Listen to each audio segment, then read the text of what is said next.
Mamulang lupa at berdeng bundok. Atraksyon yan sa Ilocos Sur. Sa Apayao naman, asul ang tubig sa underground river. Ang mga makulay na pasyalan sa report na ito. Namumula! Sabi ng utak mo'y, tara na! Dahil totoong namumula ang lupa dito sa bundok ng Cervantes, Ilocos Sur. In contrast yan sa lush green na tanawin.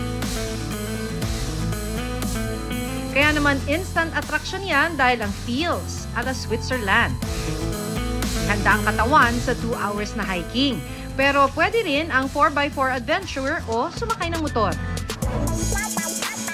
Pero kung meron mang makulay ang nagsisilbing tanglaw, yan ay dilaw mula sa flashlight na kailangan mo sa kuwebang ito, ang Manacota Cave at Underground River na dinarayo sa Luna, Apayao.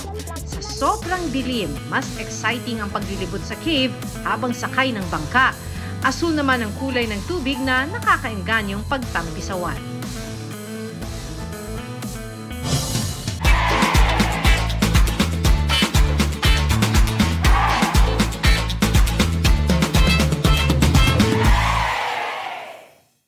Huwag magpahuli sa mga balitang dapat ninyong malaman.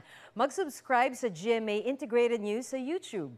Sa mga kapuso abroad, subaybayan nyo kami sa GMA Pinoy TV at sa www.gmanews.tv.